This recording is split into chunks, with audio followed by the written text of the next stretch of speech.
आज मैं आपको जैक के द्वारा जारी मॉडल प्रश्न का सॉल्यूशन करूंगा। न्यू पैटर्न से एग्जाम होना है जी, जिसमें आपके 40 मार्क्स के क्वेश्चन रहेंगे, ठीक है ना। और 40 क्वेश्चंस रहेंगे, 1 मार्क्स के प्रत्येक क्वेश्चन होंगे। एक एक क्वेश्चन जो है 1 मार्क्स का मिलेगा आपको, ठीक है ना। और कोई भी नेगेटिव मार्क्स नहीं है आपके, ठीक है ना। आपको टाइम भी मिलेंगे 1 घंटे का, ठीक है। कितने नंबर? 40 नंबर, 40 क्वेश्चन, ठीक है। तो चलिए शुरू करते हैं। हम लोग बेसिक्स के साथ सीखेंगे, क्योंकि अगर हम लोग इस तरह के क्वेश्चंस का सॉल्यूशन अच्छे से करना सीख जाएं तो इस टाइप के क्वेश्चन अगर आ जाएंगे तो हम बना सकते हैं, हम लोग बना सकते हैं, ठीक है ना। तो चलिए शुरू करते हैं जी। देखिए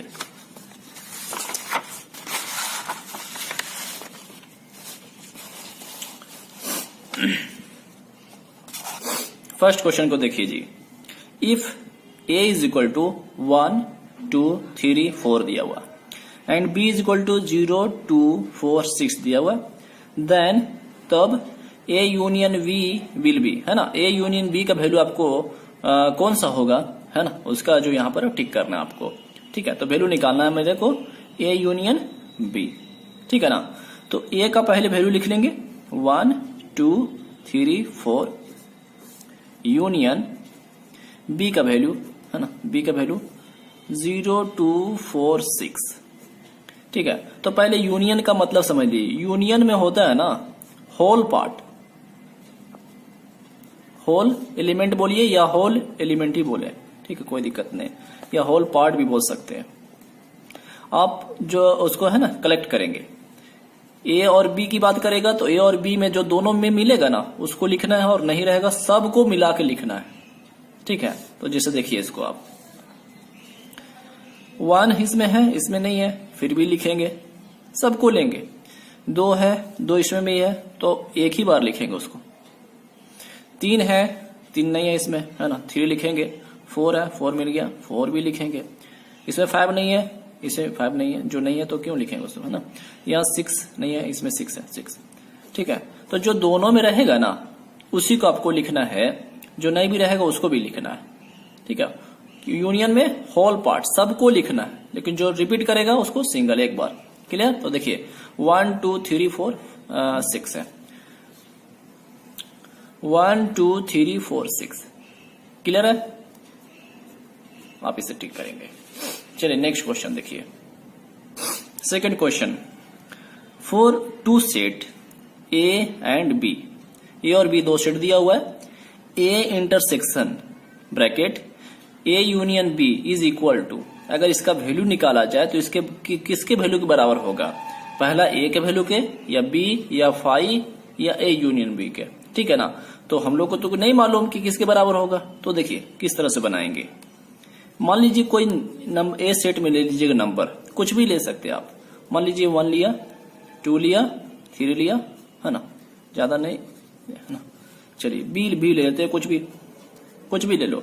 मान लो आपने 2 लिया, 4 लिया, 6 लिया, ठीक है।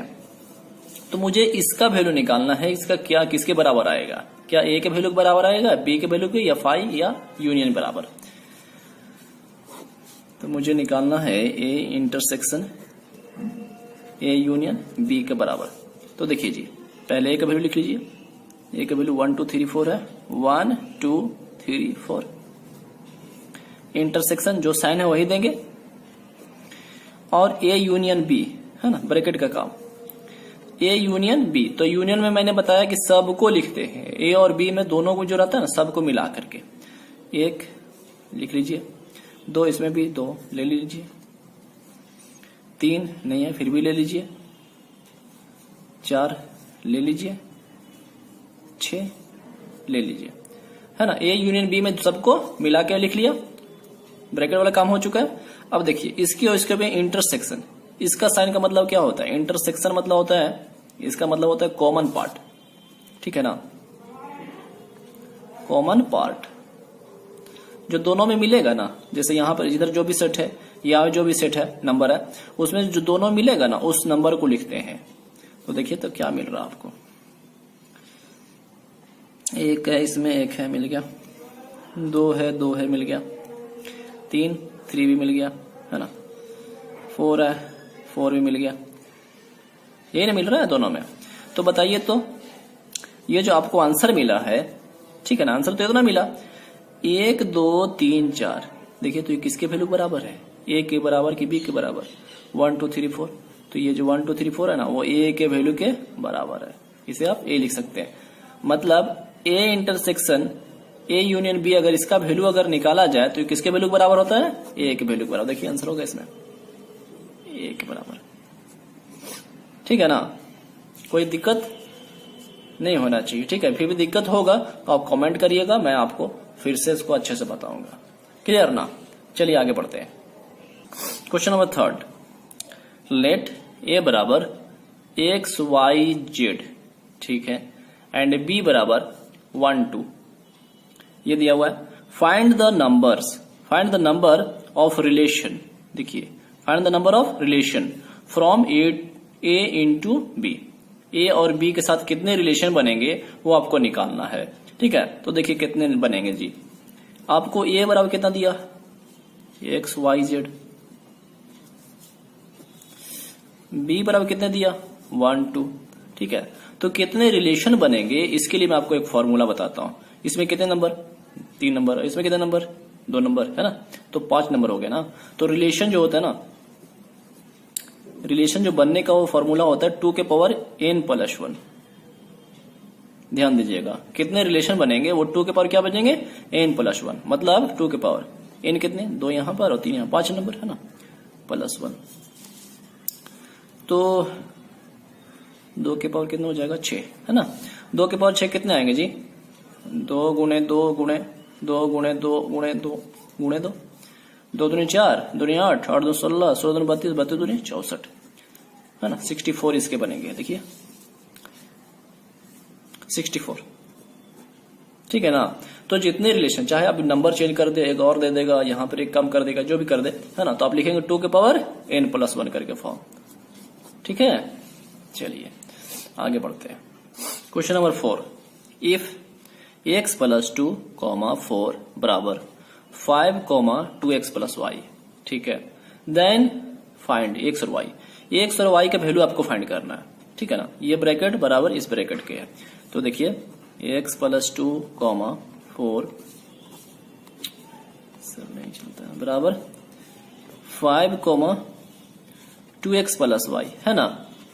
तो आपको किसका वैल्यू निकालना है, x का और y का। तो दोनों को थोड़ा सा कंपेयर करिए। तो जी यहां इसका फर्स्ट एलिमेंट इस ब्रैकेट के फर्स्ट एलिमेंट के बराबर लिख सकते हैं, सेकंड एलिमेंट है सेकंड नंबर के बराबर लिख सकते हैं, ठीक है ना, क्योंकि दोनों आपस में बराबर बताया गया। इसका फर्स्ट इसके फर्स्ट के बराबर होगा, इसका सेकंड इसके सेकंड के बराबर लिख सकते हैं। तो हम लोग लिख सकते हैं x प्लस 2 बराबर 5, तो x बराबर कितने हो जाएंगे, 2 इधर घट जाएंगे तो 3 बचेंगे, है ना। और हम लोग 4 बराबर कितने लिख सकते हैं, 2x प्लस y, तो 4 का 4 बराबर, देखिए x की जरूरत, x का वैल्यू मालूम है, तो यहाँ भी पुट कर लो, 2 गुणे 3 6 हो जाएगा, प्लस y, 6 इधर घट जाएंगे तो -2 हो जाएंगे ना y। तो y का वैल्यू कितना निकला -2 और x का वैल्यू 3, यानी 3 -2, x का वैल्यू 3 और y का -2। देखिए x का वैल्यू 3, y का -2, ठीक है। नेक्स्ट देखिए क्वेश्चन नंबर 5, f(x) बराबर, यानी फंक्शन दिया हुआ है x के रूप में, x स्क्वायर -3x प्लस 1 बटा x माइनस 1, ठीक है ना। देन बोलता है फाइंड करिए f-2, यानी फंक्शन में x की जगह पर -2 पुट करना है। तो देखिए सॉल्यूशन किस तरह से करेंगे। सबसे पहले लिख लेंगे कि मेरे पास जो फंक्शन दिया हुआ है,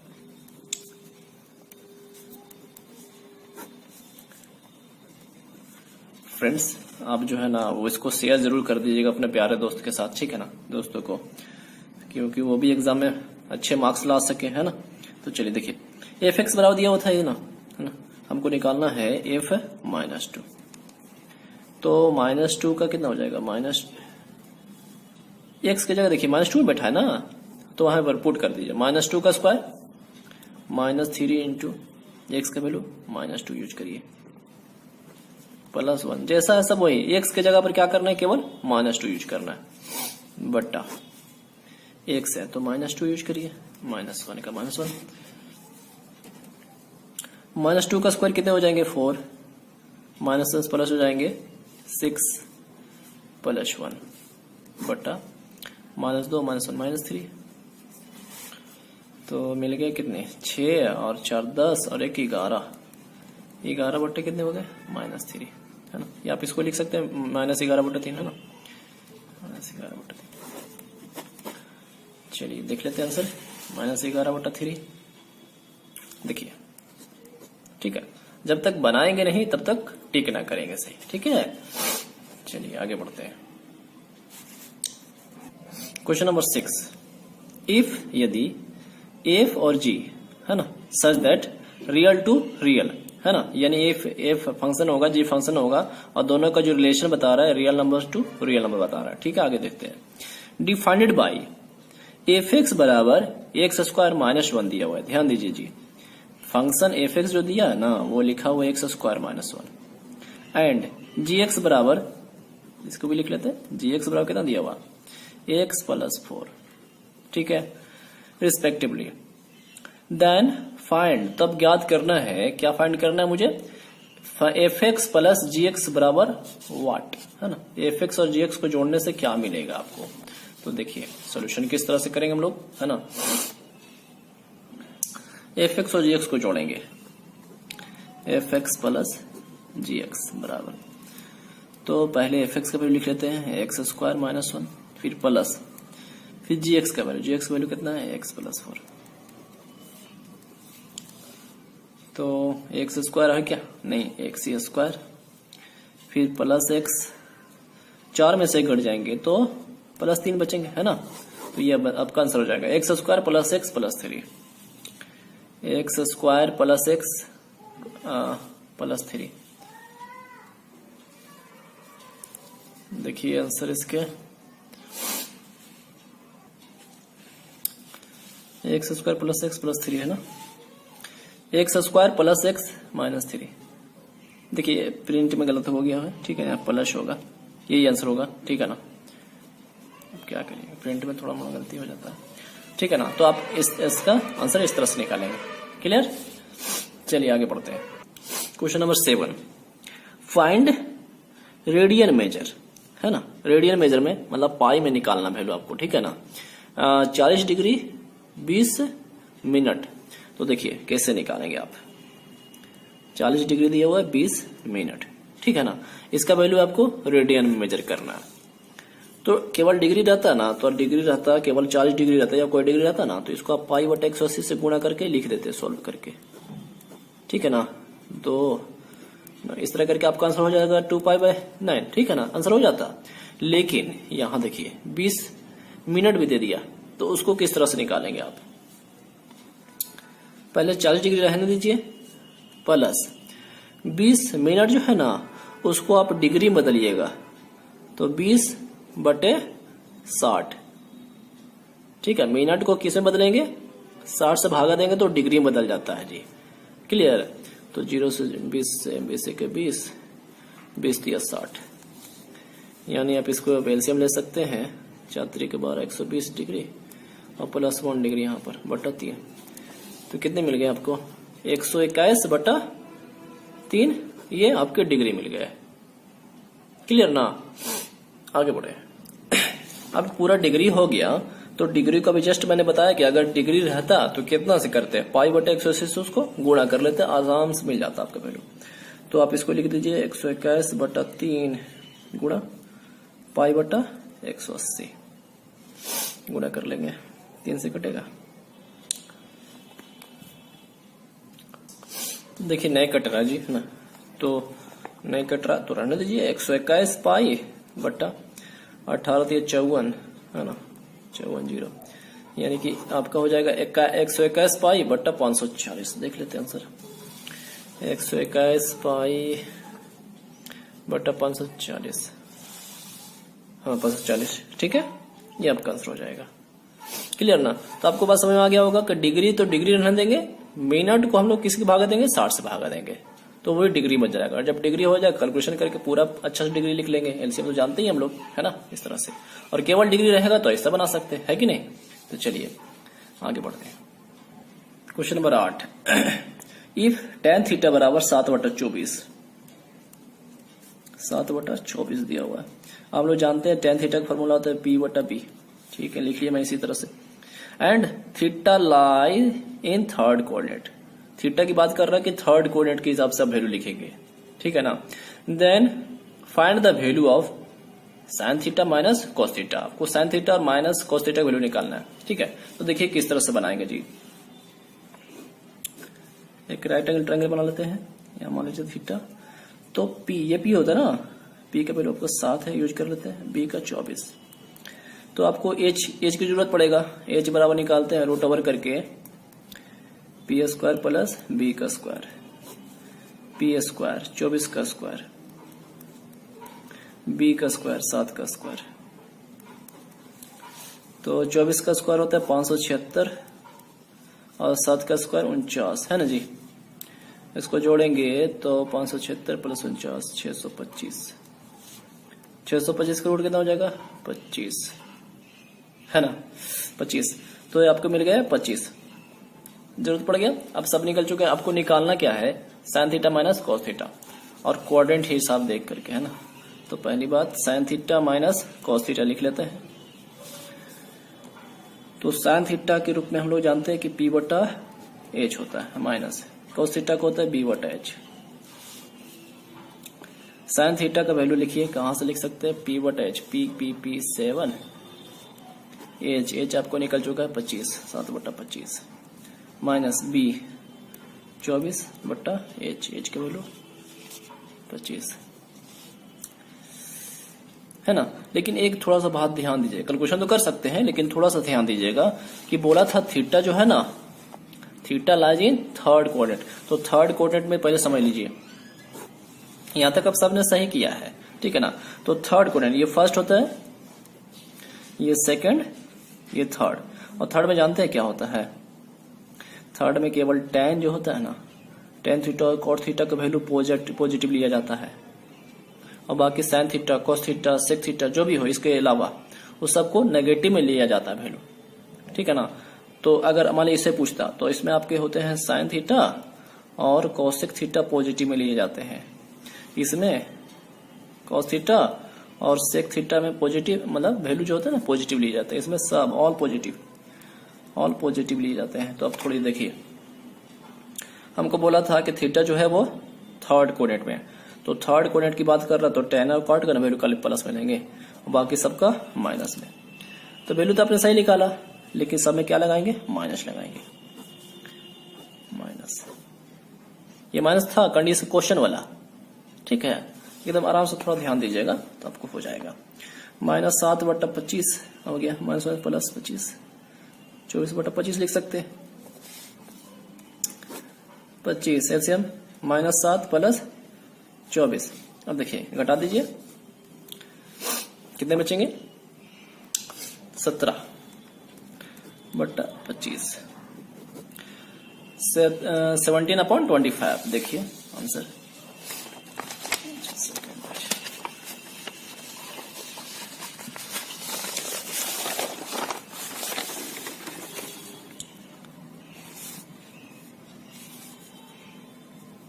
देखिए है ना 17/25।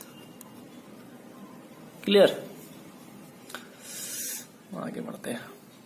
Question number 9, find the value of sign 15 degree. आपको साइन 15 डिग्री वैल्यू निकालना है। तो देखिए किस तरह से निकालेगा, साइन 15 डिग्री। अब लोग साइन 15 डिग्री जानते नहीं, ऐसे याद तो है नहीं। तो देखिए किस तरह से निकालेंगे। क्या हम लोग लिख सकते हैं 45 डिग्री माइनस 30 डिग्री। 45 से 30 घटेगा तो 15 ही तो लिखा हुआ है ना ये दूसरे तरीका से। तो ऐसा करने से क्या फायदा होगा ना कि हम लोग सभी जानते हैं कि साइन ए माइनस बी अगर ऐसा रहता है तो हम लोग लिखते हैं sine A into cos B minus cos A into sine B के रूप में। तो पहला एंगल ए, दूसरा एंगल बी। तो पहला एंगल है, दूसरा बी है ना, तो यूज कर लेते हैं, इसी तरह से बैठाते हैं। साइन 45 इंटू कॉस 30 हो जाएगा माइनस, फिर cos A 45 into sine B कितने हो जाएंगे 30 है ना। साइन 45 की वैल्यू होता है 1/√2, कॉस 30 का वैल्यू होता है √3/2 माइनस कॉस 45 का 1/√2, साइन 30 का 1/2, तो कितने मिल जाएंगे √3/2√2 माइनस 1/2√2। एलसीएम ले लेते हैं 2√2, यहाँ कितने मिलेंगे √3 माइनस 1, आपके आंसर हो जाएंगे √3 माइनस 1/2√2, √3 माइनस 1/2√2, √3 माइनस 1/2√2। ठीक है, हो गया। चलिए next question number 10, the value of cos 7x plus cos 5x बटा sin 7x minus sin 5x का वैल्यू क्या होगा। तो देखिए जी, है ना, एक फॉर्मूला आपको बताता हूं इधर, cos c plus cos d, अगर ऐसा रहता है ना तो इसके फॉर्मूले होते हैं 2 cos c प्लस d बटा 2 into cos c minus d बटा 2। ठीक है, और अगर माइनस में हो जाए, है ना, जैसे यहां लगेगा ना, उसको लिख लेते हैं। मान लीजिए साइन सी, पहला एंगल को सी मान रहे हैं ना, दूसरा को डी, साइन सी माइनस साइन डी रहे। ठीक है, तो इसका होता है 2 cos c plus D by 2 into sine c minus D बटा 2। ठीक, तो चलिए इसको यूज कर लेते हैं, यहाँ पे फॉर्मूले पे बैठाते हैं। 2 cos c यानी 7x प्लस 5x बटा 2 into cos 7x minus 5x बटा 2 लिख सकते हैं, बट इसको 2 cos 7x प्लस 5x बटा 2 into sine 7x minus 5x बटा 2, बिल्कुल फॉर्मूले पर देख सकते हैं, आराम से बैठाइए, ये 2 से 2 कट जाएगा, क्या मिलेगा cos 7 5 12 को 2 से भागा देंगे तो 6x आ जाएगा। यहाँ cos देखिए कितने बचेगा, 7 में से 5 घटेगा तो 2x है ना, 2 से 2 भाग ले जाएगा तो x ही ना बचेगा, बटा यहाँ पे बचेगा cos 6x, और यहाँ पर sin 2x बचेगा, 2 से भाग लगेगा 2x बता, यानी कि sin x कुछ कट रहा, ये से कट रहा, cos x बटा sin x, और हम लोग सभी जानते हैं cos x बटा sin x को लिखते हैं cot x। क्लियर, तो ये आपके आंसर हो जाएंगे cot x। आंसर देखिए tan x cot x। ठीक है, आगे देखते हैं।